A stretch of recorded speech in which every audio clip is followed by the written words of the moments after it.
ನಮಸ್ತೆ. ಧರ್ಮ ವಿಜ್ಞಾನ ವೈರಾಗ್ಯ ಪರಮೈಶ್ವರ್ಯಶಾಲಿನಃ ಆನಂದತೀರ್ಥ ಭಗವತ್ಪಾದಾನ್ ವಂದೇ ನಿರಂತರಂ. ಭವತಿ ಯದನುಭಾವಾದೇಡ ಮೂಕೋಪಿ ವಾಗ್ಮಿ ಜಡಮತಿರಪಿ ಜಂತುರ್ಜಾಯತೆ ಪ್ರಾಜ್ಞಮೌಲಿಃ. ಸಕಲವಚನಚೇತೋ ದೇವತಾ ಭಾರತೀ ಸಾ ಮಮ ವಚಸಿ ನಿಧತ್ತಾಂ ಸನ್ನಿಧಿಂ ಮಾನಸೇ ಚ. ನಮೋऽस्तु ತಾತ್ವಿಕಾ ದೇವಾಃ ವಿಷ್ಣುಭಕ್ತಿಪರಾಯಣಾಃ ಧರ್ಮಮಾರ್ಗೇ ಪ್ರೇರಯन्तु ಭವಂತಃ ಸರ್ವ ಏವ ಹಿ. ನೌಮಿ ನ್ಯಾಯಸುಧಾದಿಕೃಜ್ಜಯಮುನೀನ್ ಶ್ರೀಪಾದರಾಟ್ಸನ್ಮಣೀನ್ ವ್ಯಾಸಾರ್ಯಾನ್ ವಿವಿಧಾಗಮಬ್ಧಿವಿಹರಾನ್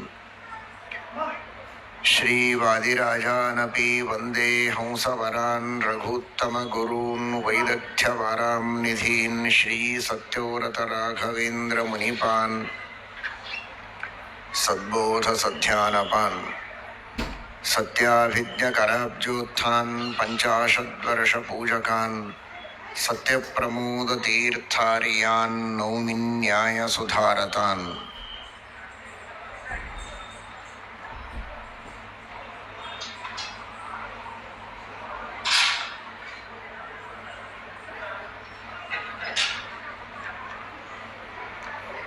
ಪರಮಾತ್ಮ ಅಂಬೃಣೀಪತಿಯಾದ ವೇದವ್ಯಾಸ ದೇವರು ತನ್ನ ಅವತಾರ ಕಾಲದಲ್ಲಿ ಮಾಡಿದಂತಹ ವಿವಿಧ ರೀತಿಯ ಅನುಗ್ರಹಗಳು ಸಾರ್ವಕಾಲಿಕವಾಗಿ ಎಲ್ಲ ಸಜ್ಜನರ ಮೇಲೂ ಹೇಗೆ ತಾನು ಅನುಗ್ರಹವನ್ನು ಮಾಡುತ್ತೇನೆ ಎನ್ನುವುದನ್ನು ತೋರಿಸುವುದಕ್ಕಾಗಿ ನಾನಾ ರೀತಿಯ ಕಾರ್ಯಗಳನ್ನು ಮಾಡಿ ತೋರಿಸಿದ್ದಾನೆ. ನಾನಾ ರೀತಿಯ ಉಪದೇಶಗಳನ್ನು ಮಾಡಿದ್ದಾನೆ. ಶಾಸ್ತ್ರದ ಪ್ರವರ್ತನೆಯನ್ನು ಮಾಡಿದ್ದಾನೆ. ವೇದವ್ಯಾಸ ರೂಪದಿಂದ ಭಗವಂತ ಏನೆಲ್ಲ ಮಾಡಿದ್ದಾನೆ ಅಂತ ತಿಳಿದುಕೊಳ್ಳುವಷ್ಟು ಯೋಗ್ಯತೆ ನಮ್ಮಲ್ಲಿಲ್ಲ. ಶ್ರೀಮದ್ ಆಚಾರ್ಯರು ಮಹಾಭಾರತ ತಾತ್ಪರ್ಯ ನಿರ್ಣಯದಲ್ಲಿ ಅಲ್ಲಲ್ಲಿ ತಿಳಿಸಿಕೊಟ್ಟದ್ದನ್ನೇ ನಾವು ನೋಡಿದರೂ ಕೂಡ ಎಷ್ಟು ದೊಡ್ಡ ಅನುಗ್ರಹವನ್ನು ವೇದವ್ಯಾಸ ದೇವರು ಮಾಡಿದ್ದಾರೆ ಅಂತ ಗೊತ್ತಾಗತ್ತೆ. ಶಾಸ್ತ್ರಗಳನ್ನು ರಚನೆ ಮಾಡಿ ತತ್ವಗಳನ್ನು ಉಪದೇಶ ಮಾಡುವುದು ಒಂದು,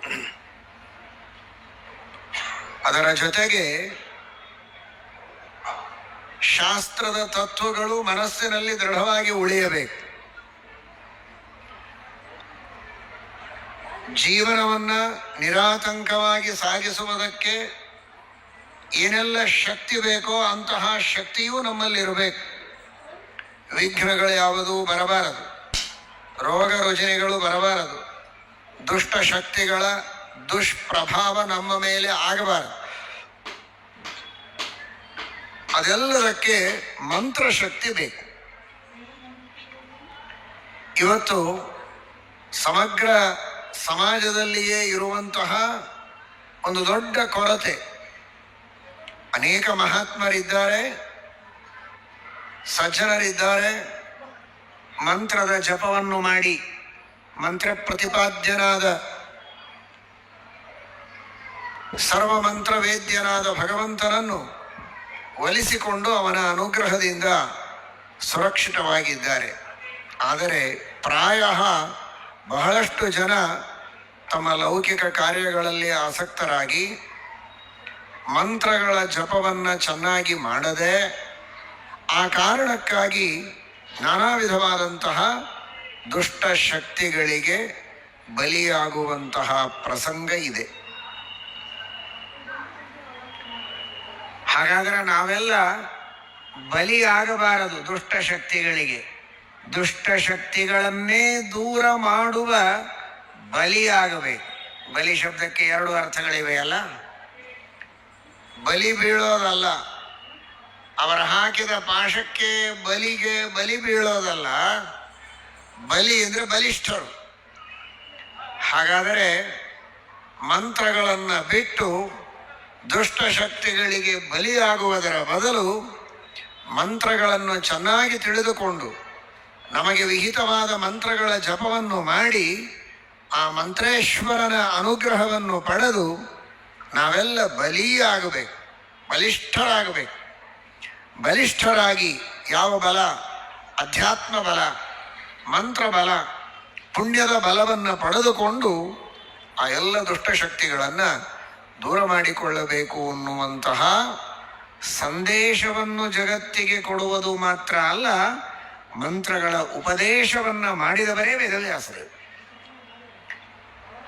ಅನೇಕ ಪುರಾಣಗಳಲ್ಲಿ ಭಾಗವತವನ್ನು ಮೊದಲು ಮಾಡಿಕೊಂಡು ಅನೇಕ ಪುರಾಣಗಳಲ್ಲಿ, ಮಹಾಭಾರತದಲ್ಲಿ, ಅದರಲ್ಲಿಯೂ ಹರಿವಂಶದಲ್ಲಿ, ಎಲ್ಲ ಕಡೆಗೂ ಮೂಲ ಮಹಾಭಾರತ ಸರಿ, ಹರಿವಂಶವೂ ಸರಿ, ಶ್ರೀಮದ್ ಭಾಗವತವೂ ಸರಿ, ಅಲ್ಲಲ್ಲಿ ಪಂಚಮಸ್ಕಂಧದಲ್ಲಿ ಬೇರೆ ಬೇರೆ ಖಂಡಗಳಲ್ಲಿ ಇರುವಂತಹ ಜನರು ಯಾವ ರೀತಿ ಅಲ್ಲಲ್ಲಿರುವ ಪರಮಾತ್ಮನ ಉಪಾಸನೆಯನ್ನು ಮಾಡುತ್ತಾರೆ ಅಂತ ಹೇಳುವಾಗ ಯಾವ ಮಂತ್ರದಿಂದ ಅವರು ಉಪಾಸನೆ ಮಾಡುತ್ತಾರೆ ಅಂತ ನಮಗೆ ತಿಳಿಸಿಕೊಡ್ತಾರೆ.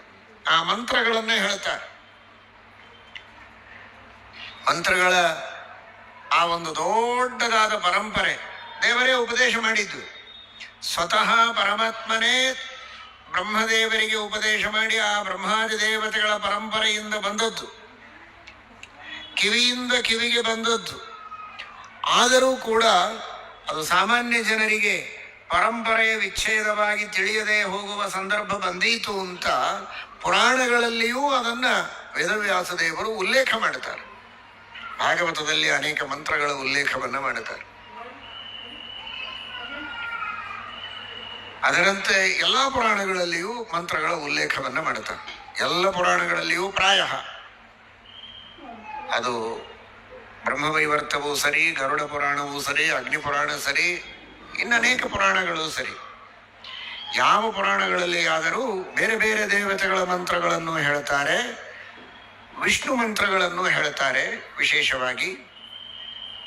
ಆ ರೀತಿ ಮಂತ್ರಗಳ ಮೂಲಕವಾಗಿ ಮನುಷ್ಯ ತನ್ನ ಕಷ್ಟಗಳನ್ನು ಪರಿಹಾರ ಮಾಡಿಕೊಳ್ಳೋದು, ಇಷ್ಟಾರ್ಥಗಳನ್ನು ಪಡೆದುಕೊಳ್ಳೋದು, ಅದೂ ಒಂದು ಬಹಳ ಮಹತ್ವದ್ದು. ಆದರೆ ದುರ್ಮಾರ್ಗದಲ್ಲಿ ಹೋಗಬಾರದು, ವಾಮಮಾರ್ಗದಲ್ಲಿ ಹೋಗಬಾರದು. ವಾಮಾಚಾರದ ಮಂತ್ರಗಳನ್ನು ಅನುಸಂಧಾನಕ್ಕೆ ತಂದುಕೊಂಡು ಇನ್ನೊಬ್ಬರಿಗೆ ಪೀಡೆ ಕೊಡುವಂತಹ ದುಷ್ಟವಾದ ಪ್ರವೃತ್ತಿಯನ್ನು ಎಂದಿಗೂ ಇಟ್ಟುಕೊಳ್ಳಬಾರದು. ಅದನ್ನು ಮಹಾರಾಯರು ಅಂದ್ರೇನು, ಸರ್ವೋತ್ತಮರಾಯರು, ವೇದವ್ಯಾಸರಾಯರು ಅದನ್ನು ಶ್ರೀಮದ್ಭಾಗವತದಲ್ಲಿ ಹೇಳ್ತಾರೆ. ಮಹದಭಿಚಾರಾತಿಕ್ರಮ ಕಾರ್ತ್ಸ್ನೇನ ಆತ್ಮನೇ ಫಲತಿ, ಪಂಚಮಸ್ಕಂಧದಲ್ಲಿ ಅಂತಾರೆ. ಮಂತ್ರಗಳನ್ನೆಲ್ಲವನ್ನೂ ಹೇಳ್ತಾರೆ ವೇದವ್ಯಾಸದೇವರು. ಆದರೆ ಎಲ್ಲ ಮಂತ್ರಗಳನ್ನು ಇಟ್ಟಿದ್ದೇವೆ ಮುಂದೆ. ತೋಟಗಾರ ಎಲ್ಲವನ್ನೂ ಬೆಳೆಸಿರ್ತಾನೆ, ಅಲ್ಲಿ ಬೇವಿನ ಗಿಡನೂ ಇರುತ್ತೆ, ಮಾವಿನ ಗಿಡನೂ ಇರ್ತದೆ. ಮಕ್ಕಳು ಬಂದು ಬೇವಿನ ಎಲೆ ಹರಿದು ಬಾಯಲ್ಲಿ ಹಾಕೊಳ್ಳೋದಕ್ಕೆ ಹೋದ್ರೆ ಅದನ್ನು ಹಾಕೋಬೇಡ, ಕಹಿ ಇದೆ ಅಂತ ಹೇಳ್ತಾನೆ. ಅಲ್ಲ, ನೀವೇ ಹಚ್ಚಿದ್ದೆಲ್ಲ, ಹಚ್ಚಿದ್ದೆ ನಾನೇ, ತಿನ್ಲಿಕ್ಕೆ ಹೇಳಿಲ್ವಲ್ಲ ನಾನು.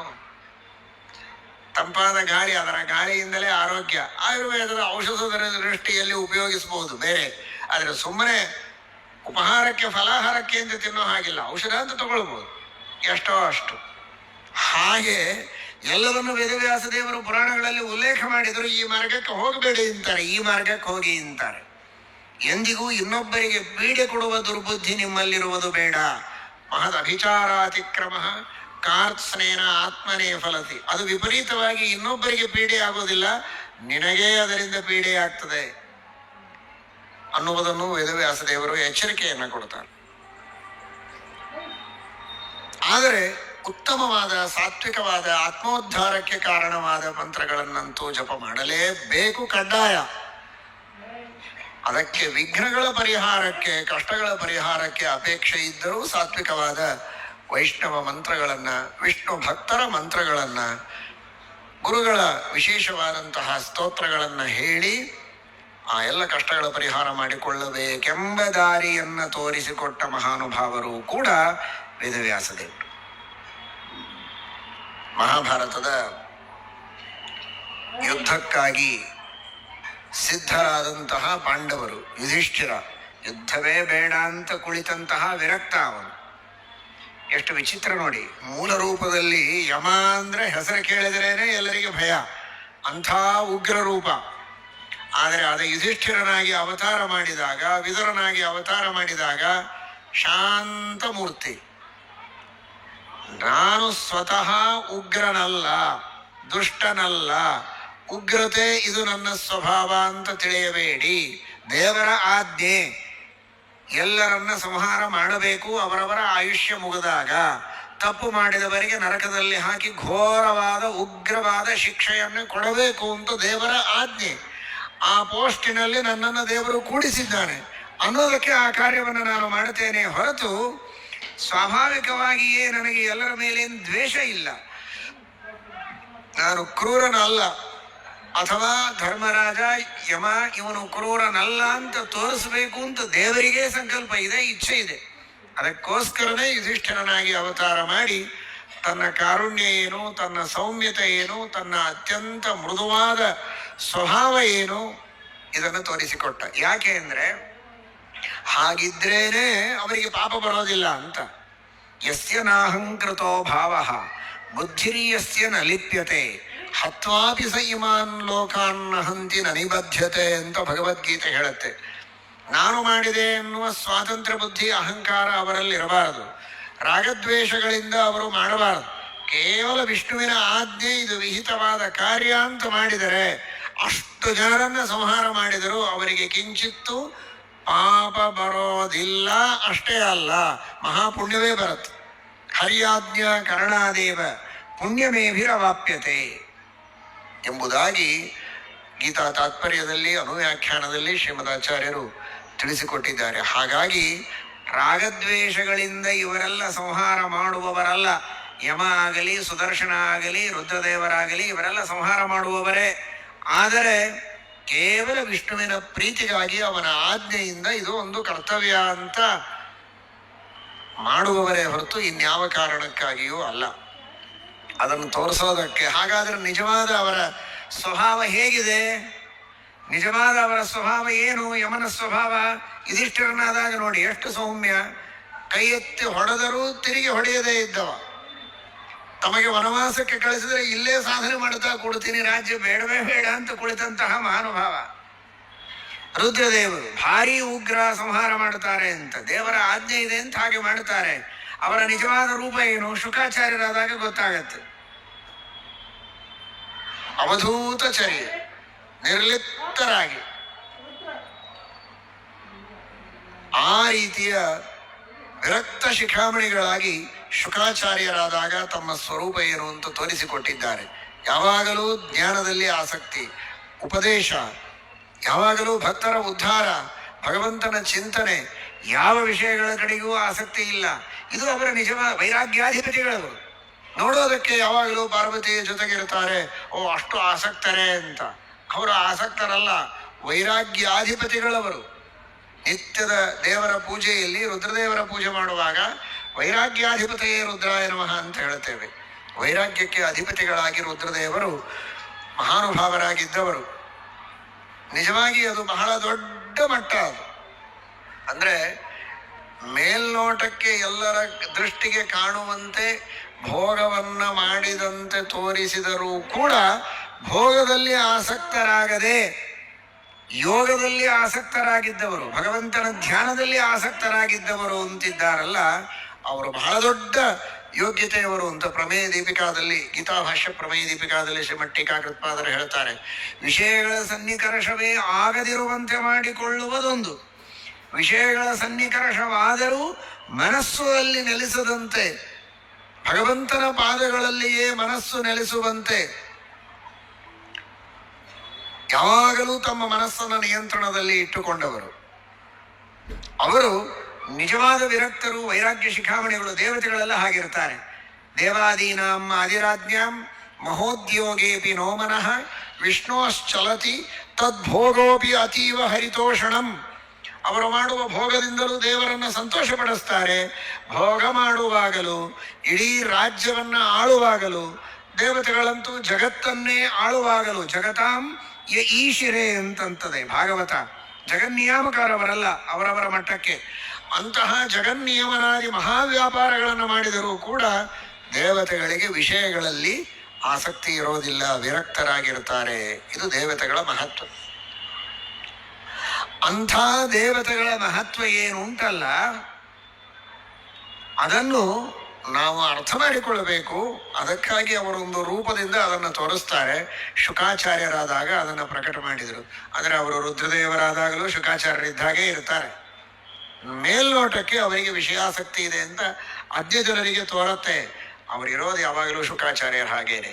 ಅವರ ಮನಸ್ಸು ಯಾವಾಗಲೂ ಭಗವಂತನಲ್ಲೇ ಇರುತ್ತೆ. ಯಾಕೆ ಅಂದರೆ ಅದೆಲ್ಲ ಅವರನ್ನ ಆ ಪದವಿಯಲ್ಲಿ ಕೂಡಿಸಿದ ಮಹಾಲಕ್ಷ್ಮೀ ದೇವಿಯ ಕೃಪೆ. ಷಡ್ವರ್ಗ ನಿಗ್ರಹ ನಿರಸ್ತ ಸಮಸ್ತ ದೋಷಾಃ ಧ್ಯಾಯಂತಿ ವಿಷ್ಣು ವೃಷಯೋ ಯದ ಪಂಗಲೇಶಂ ಆಶ್ರಿತ್ಯ ಯಾನಪಿ ಸಮೇತ್ಯ ನಯಾತಿ ದುಃಖಂ ಶ್ರೀರಿಯತ್ ಕಟಾಕ್ಷ ಬಲವತ್ಯಜಿತನ್ನಮಾಮಿ. ಕಾಮಕ್ರೋಧಾದಿ ಎಲ್ಲ ಶತ್ರುಗಳನ್ನ ಗೆದ್ದು ಆ ಭಗವಂತನ ಧ್ಯಾನದಲ್ಲಿ ಆಸಕ್ತರಾಗ್ತಾರೆ. ಋಷಿಗಳು ಅಂದರೆ ಋಷಿಗಳು ಸರಿ, ಜ್ಞಾನಿಗಳಾದ ದೇವತೆಗಳು ಸರಿ, ಎಲ್ಲ ಸಜ್ಜನರೂ ಸರಿ. ಆ ಕಾಮಕ್ರೋಧಾದಿ ಶತ್ರುಗಳನ್ನ ಮೆಟ್ಟಿ ಆ ಪರಮಾತ್ಮನನ್ನ ಧ್ಯಾನ ಮಾಡುವುದರಲ್ಲಿ ಆಸಕ್ತರಾಗಬೇಕಾದರೆ ಲಕ್ಷ್ಮೀದೇವಿಯ ಕೃಪಾ ಕಟಾಕ್ಷವೇ ಕಾರಣ. ಅವರ ಮಟ್ಟ ಎಷ್ಟು ದೊಡ್ಡದು ಅಂದರೆ ಅವರಿಗೆ ದುಃಖ ಆಗೋದಿಲ್ಲ ಅಂತ ಹೇಳೋದಿಲ್ಲ ಶ್ರೀಮದಾಚಾರ್ಯರು. ಅವರನ್ನು ನಂಬಿದವರಿಗೂ ದುಃಖ ಆಗೋದಿಲ್ಲ ಅಂತಾರೆ. ಆಶ್ರಿತ್ಯ ಯಾನಪಿ ಸಮೇತ್ಯ ನಯಾತಿ ದುಃಖಂ. ಲಕ್ಷ್ಮೀ ಕಟಾಕ್ಷವನ್ನ ಆಶ್ರಯಿಸಿದ ದೇವತೆಗಳು, ಋಷಿಗಳು, ಮುನಿಗಳು, ಜ್ಞಾನಿಗಳೇನಿದ್ದಾರೆ ಅವರ ಪಾದಗಳನ್ನು ಆಶ್ರಯಿಸಿದರೂ ಕೂಡ ದುಃಖವಾಗೋದಿಲ್ಲ. ಅಂದಮೇಲೆ ಲಕ್ಷ್ಮೀ ಮಹಾತ್ಮ್ಯ, ಲಕ್ಷ್ಮೀ ದೇವಿಗೂ ಆ ಸಾಮರ್ಥ್ಯವನ್ನ ಕೊಟ್ಟ ಅಜಿತನ ಮಹಾತ್ಮ್ಯ, ಆ ಭಗವಂತನ ಮಹಾತ್ಮ್ಯ ಎಷ್ಟು ಅಂತ ಶ್ರೀರಿಯತ್ ಕಟಾಕ್ಷ ಬಲವತಿ ಅಜಿತಂ ನಮಾಮಿ. ಅಂತಹ ಆ ಪರಮಾತ್ಮ ಅದ್ಭುತವಾದ ಆ ಭಗವಂತನ ಶಕ್ತಿ ಸಾಮರ್ಥ್ಯಗಳು. ಆ ದೃಷ್ಟಿಯಲ್ಲಿ ನಾವು ಚಿಂತನೆ ಮಾಡಿದರೆ ಮಂತ್ರಗಳ ವಿಶೇಷವಾದಂತಹ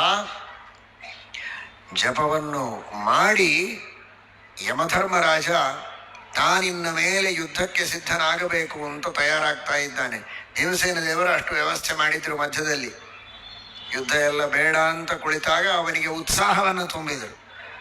ಆ ಮಹೋತ್ಸಾಹನಾದ ಪರಮಾತ್ಮನ ಒಂದು ವಿಶೇಷವಾದ ಅನುಗ್ರಹ ಸನ್ನಿಧಾನದಿಂದ ಕೂಡಿದ ಭೀಮಸೇನ ದೇವರು ಆ ಧರ್ಮರಾಜನಲ್ಲಿ ಮಹೋತ್ಸಾಹವನ್ನು ತುಂಬಿ ಅವನ ಮೂಲಕವಾಗಿ ಯುದ್ಧ ಮಾಡಿಸುವುದಕ್ಕೆ ಸಿದ್ಧರಾದರು. ಆದರೆ ಅವನು ಆಲೋಚನೆ ಮಾಡಿದ, ಏನು ಭೀಷ್ಮಾಚಾರ್ಯರೇನು, ದ್ರೋಣಾಚಾರ್ಯರೇನು, ಭಾರಿ ಭಾರಿ ಘಟಾನುಘಟಿಕರೆಲ್ಲ ಇದ್ದಾರೆ ಎದುರಿಗೆ. ಅವರೆಲ್ಲರನ್ನ ಎದುರಿಸಬೇಕಾಗಿದ್ರು. 525 ವರ್ಷಗಳ ಅಧ್ಯಯನ ಭೀಷ್ಮಾಚಾರ್ಯರದು. ಶಾಸ್ತ್ರ ಶಸ್ತ್ರ ಎಲ್ಲ ಸೇರಿ ಪರಶುರಾಮ ದೇವರು ಹಾಗೂ ಬೃಹಸ್ಪತ್ಯಾಚಾರ್ಯರಲ್ಲಿ ಅಂಥ ಅಧ್ಯಯನ ಮಾಡಿದವರು. ಅದರ ಮೇಲೆ ಅವರ ಅಪ್ಪನ ಶಂತನುವಿನ ವರ ಬೇರೆ, ಸ್ವಚ್ಛಂದ ಮೃತ್ಯುತ್ವ, ಯಾವಾಗ ಬೇಕೋ ಆವಾಗ ಸಾಯಬಹುದು ಅಂತ. ಇಂಥ ವರ ತೆಗೆದುಕೊಂಡು ಯುದ್ಧಕ್ಕೆ ಬಂದ್ರೆ ಎದುರಿಗಿದ್ದವ್ರದೇನು ಗತಿ? ದ್ರೋಣಾಚಾರ್ಯರು, ಬೃಹಸ್ಪತ್ಯಾಚಾರ್ಯರು ಇವರೆಲ್ಲ ದೊಡ್ಡ ದೊಡ್ಡವರೆಲ್ಲ ಇದ್ದಾಗ ಹೇಗೆ ಗೆಲ್ಲೋದು? ಅದಕ್ಕೆ ಆ ಸಂದರ್ಭದಲ್ಲಿ ವೇದವ್ಯಾಸ ದೇವರು ಅಲ್ಲಿ ಪ್ರತ್ಯಕ್ಷರಾಗಿದ್ದಾರೆ. ವೇದವ್ಯಾಸ ದೇವರು ಹೇಳ್ತಾರೆ,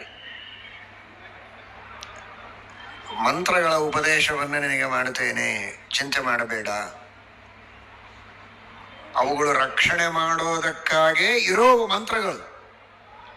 ಅದಕ್ಕೆ ಮಂತ್ರ ಅಂತ ಕರೀತಾರೆ. ಯನ್ಮಂತ್ರಸ್ತ್ರಾತಿ ಮಾನತಃ. ಗೀತಾ ತಾತ್ಪರ್ಯದಲ್ಲಿ ಆಚಾರ್ಯರು ಹೇಳ್ತಾರೆ, ಅರ್ಥಾನುಸಂಧಾನ ಪೂರ್ವಕವಾಗಿ, ಮಾನ ಅಂದ್ರೆ ಜ್ಞಾನ, ಮಾನತಃ ವಿಶೇಷವಾದ ಅರ್ಥಾನುಸಂಧಾನ ಪೂರ್ವಕವಾಗಿ, ಅರ್ಥಾನುಸಂಧಾನಂ ವಿಧಾಯ, ಅರ್ಥಾನುಸಂಧಾನ ಪೂರ್ವಕವಾಗಿ ನಾವು ಅವುಗಳ ಜಪ ಮಾಡಿದರೆ ತ್ರ ಅಂದ್ರೆ ರಕ್ಷಣೆ ಮಾಡುತ್ತವೆ. ತ್ರಾಣ, ತ್ರಾಯಸ್ವ ಅಂತ ಪ್ರಾರ್ಥನೆ ಮಾಡ್ತೇವಲ್ಲ, ರಕ್ಷಣೆ ಮಾಡುವಂತ ಹಾಗಾಗಿ ಮಾನದಿಂದ ಅರ್ಥಾನುಸಂಧಾನ ಪೂರ್ವಕವಾಗಿ ಪಠನ ಮಾಡುವುದರಿಂದ ತ್ರಾಣ ಮಾಡುತ್ತವೆ, ನಮ್ಮನ್ನು ರಕ್ಷಣೆ ಮಾಡುತ್ತವೆ. ಆದ್ದರಿಂದಲೇ ಅವುಗಳಿಗೆ ಮಂತ್ರ ಅಂತ ಕರೆಯೋ. ಹಾಗಾಗಿ ನಾನೇ ಸ್ವತಃ ನಿನಗೆ ಮಂತ್ರಗಳ ಉಪದೇಶ ಮಾಡುತ್ತೇನೆ, ಅದನ್ನು ಅರ್ಜುನನಿಗೆ ಉಪದೇಶ ಮಾಡು. ಅರ್ಜುನ ಆ ಮಂತ್ರಗಳ ಜಪ ಮಾಡಲಿ. ಅರ್ಜುನನಿಗೆ ಗುರುಗಳು ರುದ್ರದೇವರು, ರುದ್ರದೇವರಿಂದ ಅವನು ವಿಶೇಷವಾಗಿ ಪಾಶುಪತಾಸ್ತ್ರಾದಿಗಳನ್ನು ಪಡೆಯಲಿ, ಅದರಿಂದ ಎಲ್ಲ ಶತ್ರುಗಳನ್ನ ಗೆಲ್ಲಲಿ. ಇನ್ನನೇಕ ದೇವತೆಗಳು ಬಂದು ಅವನಿಗೆ ಅಸ್ತ್ರಗಳನ್ನು ಕೊಡ್ತಾರೆ, ನೀನು ಚಿಂತೆ ಮಾಡಬೇಡ ಅಂತ ವೇದವ್ಯಾಸ ದೇವರು ಯುಧಿಷ್ಠಿರನಿಗೆ ಹೇಳ್ತಾರೆ. ಅವರು ವೇದವ್ಯಾಸ ದೇವರು ಉಪದೇಶ ಮಾಡುವಾಗ ಕೇವಲ ನೇರವಾಗಿ ಅರ್ಜುನನಿಗೆ ಉಪದೇಶ ಮಾಡಬಹುದಾಗಿತ್ತು, ಮಾಡಿರಲಿಲ್ಲ. ಅವರು ಸರ್ವಜ್ಞ ಸರ್ವಶಕ್ತಿಶ್ಚ ಕೃಷ್ಣದ್ವೈಪಾಯನೋಗಮತ್ ನೃಪತಿಂ ಬೋಧಯಾಮಾಸ. ಅವರಂದ್ರು, ನಾನು ನಿನಗೆ ಮಂತ್ರ ಉಪದೇಶ ಮಾಡದೆ ನೇರವಾಗಿ ಅರ್ಜುನನನ್ನು ಕರೆದು ಉಪದೇಶ ಮಾಡಿ ಅವನಿಂದಲೇ ಪಾಶುಪತಾಸ್ತ್ರವನ್ನ ಪಡೆಯುವಂತೆ ವ್ಯವಸ್ಥೆ ಮಾಡಬಹುದು. ಆದರೆ ನನ್ನಿಂದ ನೇರವಾಗಿ ಉಪದೇಶ ಪಡೆದು ಜಪ ಮಾಡಿದರೆ ಅದರ ಫಲ ಬಹಳ ದೊಡ್ಡ ಫಲ ಸಿಗತ್ತೆ. ಅಷ್ಟು ಫಲ ಈಗ ಬೇಕಾಗಿಲ್ಲ. ಅರ್ಥ ಮಾಡಿಕೊಳ್ಳಿ, ದೊಡ್ಡವರಿಂದ ಮಂತ್ರೋಪದೇಶವನ್ನು ಪಡೆದರೆ ಏನು ಫಲ ಅಂತ.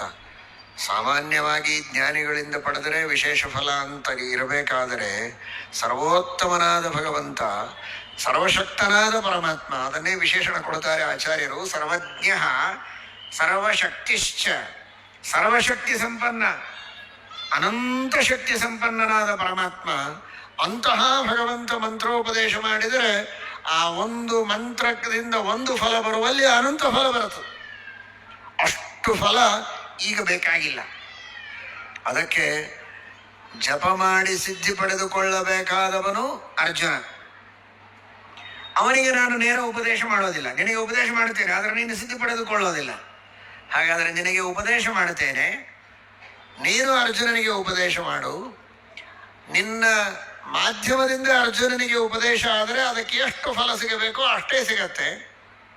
ಹಾಗಾದ್ರೆ ನಿನಗೆ ಬಹಳ ಸಿಕ್ಕರೆ ಏನು ಮಾಡೋದು ಅಂದರೆ ನೀನು ಸಿದ್ಧಿ ಮಾಡಿಕೊಳ್ಳೋದಿಲ್ವಲ್ಲ. ಹಾಗಾಗಿ ನಿನಗೆ ಬಹಳ ಫಲ ಸಿಗುವ ಪ್ರಸಕ್ತಿ ಇಲ್ಲ. ಅರ್ಜುನನಿಗೆ ಜಪ ಮಾಡಿ ಸಿದ್ಧಿ ಮಾಡಿಕೊಳ್ಳುವ ಪ್ರಸಂಗ ಇದ್ದರೂ ನನ್ನಿಂದ ನೇರ ಉಪದೇಶ ಆಗಿಲ್ಲ.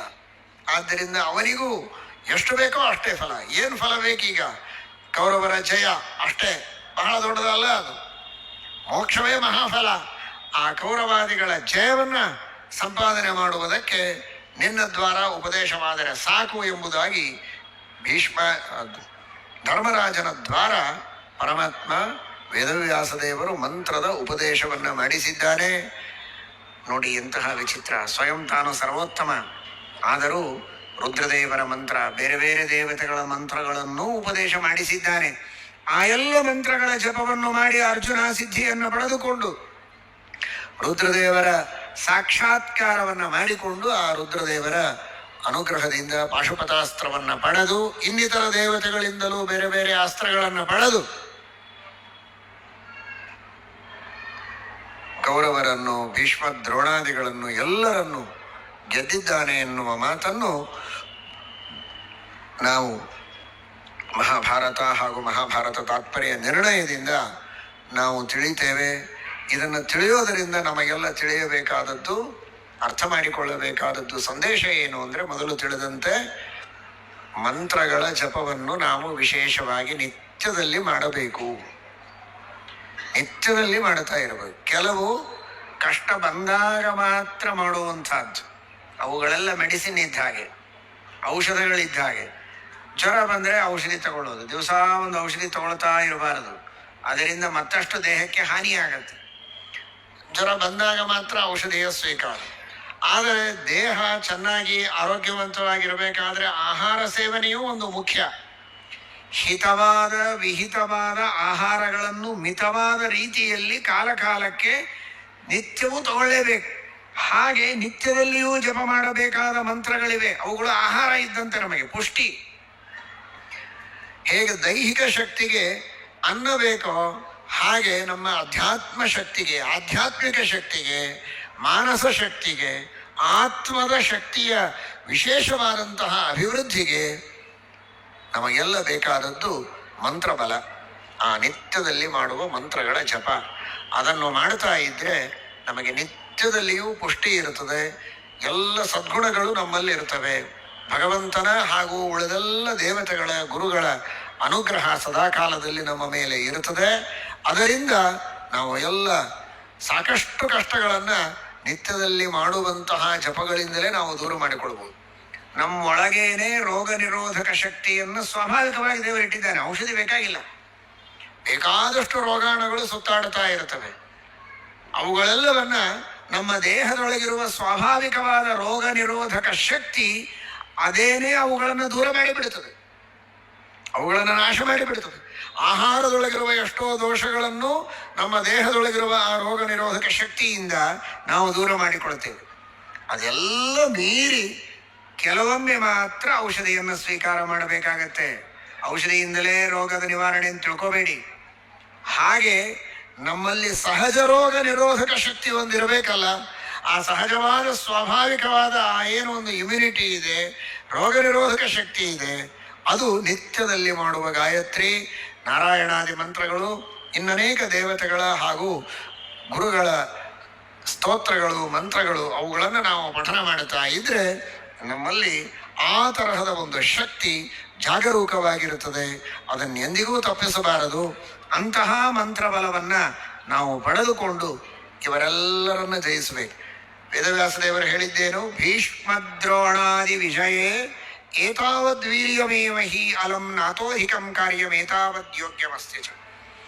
ಈಗ ಅರ್ಜುನನಿಗೆ ಗುರಿ ಏನು? ಭೀಷ್ಮದ್ರೋಣಾದಿಗಳನ್ನೆಲ್ಲ ಗೆಲ್ಲಬೇಕು ಅಂತ. ಸಮಗ್ರವಾದ ಮಹಾಭಾರತವನ್ನ ಶ್ರೀಮದ್ ಆಚಾರ್ಯರು ವಿಶ್ಲೇಷಣೆ ಮಾಡಿದ್ದು ಸರ್ವಮಧ್ಯಾತ್ಮನಿಷ್ಠಂ ಹಿ ಭಾರತಂ ಪರಿಚಕ್ಷತೆ. ಇದೆಲ್ಲ ಆಧ್ಯಾತ್ಮಿಕವಾದ ಕಥೆ. ಇದು ಕೇವಲ ಹೊರಗೆ ನಡೆದ ಕಥೆಯಲ್ಲ. ಕೇವಲ ಹೊರಗೆ ನಡೆದದ್ದು ಸತ್ಯ, ಕೇವಲ ಹೊರಗೆ ನಡೆದದ್ದಲ್ಲ.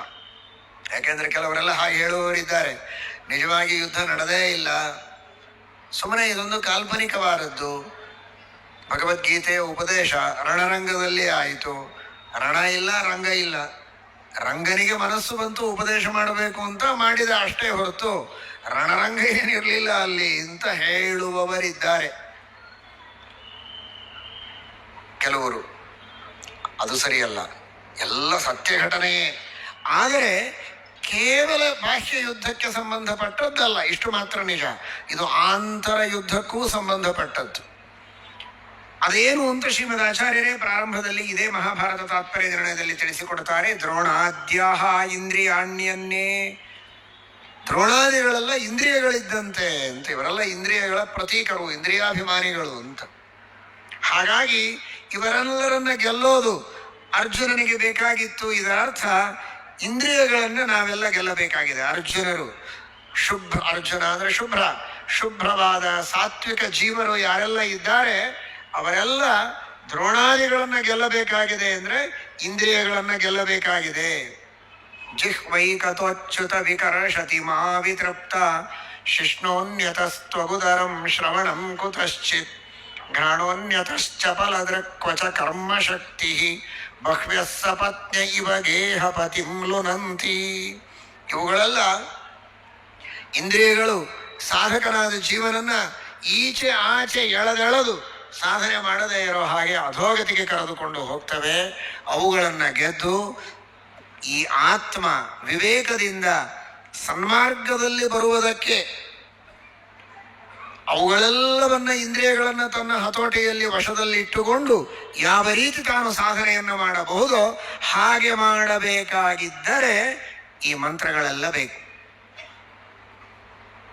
ಆ ವೇದವ್ಯಾಸದೇವರು ಉಪದೇಶ ಮಾಡಿದ್ದು, ವೇದವ್ಯಾಸದೇವರ ಪೂರ್ಣ ಅಧಿಷ್ಠಾನರಾದಂತಹ ಪರಮ ಭಗವದ್ಭಕ್ತರಾದ ಪರಿಪೂರ್ಣ ಸನ್ನಿಧಾನೋಪೇತರಾದ ಶ್ರೀಮದ್ ಆನಂದ ತೀರ್ಥ ಭಗವತ್ಪಾದಾಚಾರ್ಯರು ತಂತ್ರಸಾರ ಸಂಗ್ರಹದಲ್ಲಿ ಉಪದೇಶ ಮಾಡಿದ ಮಂತ್ರಗಳಿವೆಯಲ್ಲ, ಅಂತಹ ಮಂತ್ರಗಳ ಜಪವನ್ನು ಮಾಡಿ ವಿಷ್ಣು ಮಂತ್ರಗಳು, ಲಕ್ಷ್ಮೀದೇವಿಯ ಮಂತ್ರಗಳು, ವಾಯುದೇವರು, ಬ್ರಹ್ಮದೇವರು, ಗರುಡಶೇಷರುದ್ರರು ಹಾಗೂ ದಿಕ್ಪಾಲಕರು ಎಲ್ಲರ ಮಂತ್ರಗಳನ್ನು ಶ್ರೀಮದಾಚಾರ್ಯರು ಹೇಳಿದ್ದಾರೆ. ಆ ಮಂತ್ರಗಳ ಜಪವನ್ನು ಮಾಡಿ ಇಂದ್ರಿಯಾಭಿಮಾನಿ ದೇವತೆಗಳ ಅನುಗ್ರಹವನ್ನು ಪಡೆದು ಎಲ್ಲ ಇಂದ್ರಿಯಗಳ ನಿಗ್ರಹವನ್ನು ನಾವು ಮಾಡಿ ಎಲ್ಲ ಅಜ್ಞಾನ, ಮಿಥ್ಯಾಜ್ಞಾನ, ಸಂಶಯ, ಕಾಮಕ್ರೋಧಾದಿಗಳೇನಿವೆ ಇವೆಲ್ಲ ಕೌರವರು. ಅಂತಹ ಎಲ್ಲ ಕೌರವರ ಜಯವನ್ನ ನಾವು ಪಡೆಯಬಹುದು ಅಂತನ್ನುವ ಸಂದೇಶವನ್ನು ಮಹಾಭಾರತ ತಾತ್ಪರ್ಯ ನಿರ್ಣಯ ನಮಗೆ ನೀಡುತ್ತಾ ಇದೆ. ಹೀಗಾಗಿ ಸಕಲ ಮಂತ್ರೋಪದೇಶಕನಾದ, ಸಕಲ ಮಂತ್ರ ಪ್ರತಿಪಾದ್ಯನಾದ ಆ ಭಗವಂತನಲ್ಲಿ, ವೇದವ್ಯಾಸ ದೇವರಲ್ಲಿ, ಅಂಬರಣೀಪತಿಯಾದ ವೇದವ್ಯಾಸ ದೇವರಲ್ಲಿ ನಾವೆಲ್ಲ ಭಕ್ತಿಯಿಂದ ಪ್ರಾರ್ಥನೆ ಮಾಡೋಣ. ನಮ್ಮ ನಮ್ಮ ಯೋಗ್ಯತೆಗೆ ತಕ್ಕಷ್ಟು ಮಂತ್ರಗಳ ಜ್ಞಾನ ನಮಗಾಗಿ, ಮಂತ್ರಗಳ ಜಪ ಮಾಡುವ ಒಂದು ವಿಶೇಷವಾದ ಉತ್ಸಾಹ, ಶಕ್ತಿ ಅವುಗಳನ್ನು ನಾವು ಪಡೆದುಕೊಂಡು ಮಂತ್ರ ಜಪವನ್ನು ಮಾಡಿ ನಿನ್ನನ್ನು ಸಂತೋಷಪಡಿಸುವಂತಾಗಲಿ ಅಂತ ವೇದವ್ಯಾಸ ದೇವರಲ್ಲಿ ವಿಶೇಷವಾಗಿ ನಾವೆಲ್ಲ ಪ್ರಾರ್ಥನೆಯನ್ನು ಮಾಡೋಣ.